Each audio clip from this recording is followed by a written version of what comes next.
Welcome to another episode of IELTS podcast. Today our guest is Jawahar, and he got personal score of 6.5 from IELTS. Welcome Jawahar, and thank you for coming. Thank you for inviting me. Okay, so my first question is, can you share with students what kind of problems you had preparing for IELTS and how did you solve them? So a lot of people and a lot of students will have a problem like time management. For personally, I met this problem more than millions times because the basic thing to how to manage, we should know that how to manage our time. Time management is a kind of problem and solution for its own self, because when the student preparing for the IELTS, she or he should know about what he's doing and should care about every seconds of his time. And I want to say that the basic problem that I've met while preparing for the IELTS, it was a time management. Time management, I see. And do you have some maybe general tips to how to manage those times, or like what did you avoid, or what things do you try to do? Actually, I don't think it's kind of these are tips for the students, but I would say that students may manage their time by skipping unusual things and their favorite things, like sitting on the social network. It can be a problem and it takes lots of time, and it was one of my problems. And I would say that maybe even you are sitting while you are sitting on social network, we should use it for the beneficial sides of IELTS. How? There is a question how, and I would say that using and reading wiki pages and using participants' movies on YouTube, and it can be more beneficial and reasonable, because we are interested in preparing for the IELTS, and we should know about how others taking it. Yes. And they will see how others preparing, and they will know about their knowledge, and they will try to imitate their others score and their behavior, their pronunciation skills, or maybe speaking skills actually. Yeah. I want to add something from our previous conversation when you mentioned in our debate, I think, that you ran without phones for a month or two, when you were preparing for the exam. Do you think that this can be like avoiding cell phones absolutely, like entirely? It can be possible by other students. Should they do it or not? No, what do you think? I think I did it for my personally problem was my problem, and it's up to you. It's up to people, because some people even live without mobile phone, but it doesn't matter. They will continue to not doing the process and the homeworks. I would say that we should know, we should realize, we should take care about our time, and we should know about what we're doing, and we should put our goals.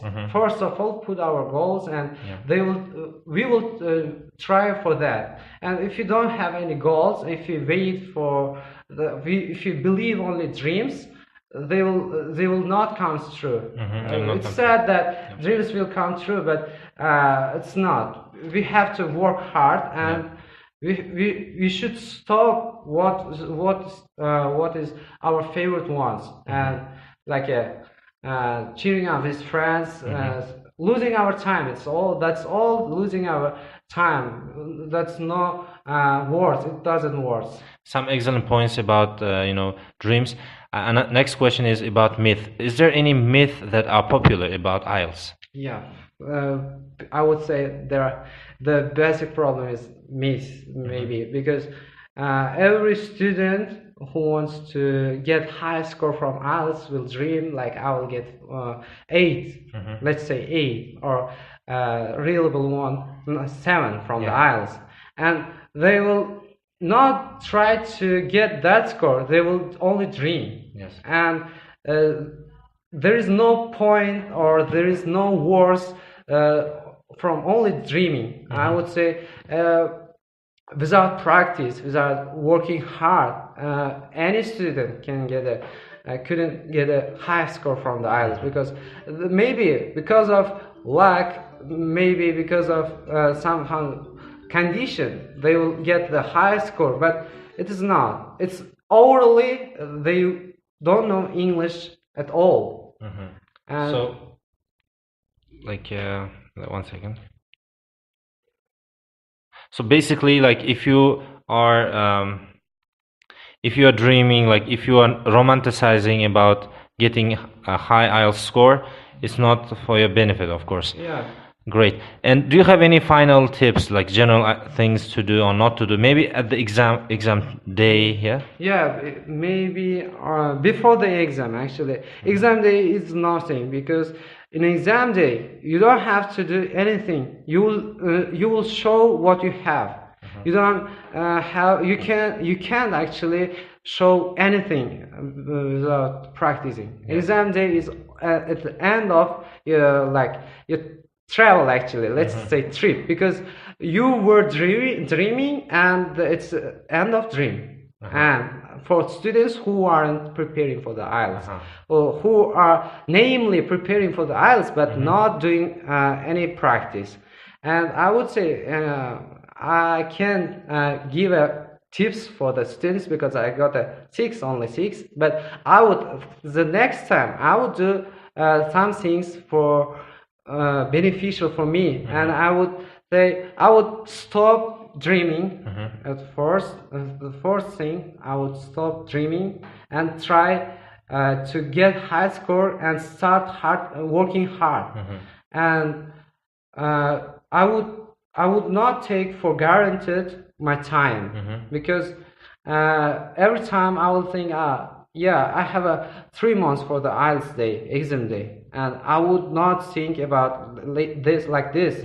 The next time I would think the exam date is tomorrow, and I will prepare for today, and for today I will do my best, and I would say more practicing, more participating for speaking clubs. Like, we have speaking clubs at in Intellect, and I would say practicing is the key of everything. Practicing is the key of everything. Great. I really like your tips, because they're not like some motivational. They're very realistic, and especially works for students who are, as you said, romanticizing or dreaming about it. Yeah. Thank you for coming, and good luck. Thank you.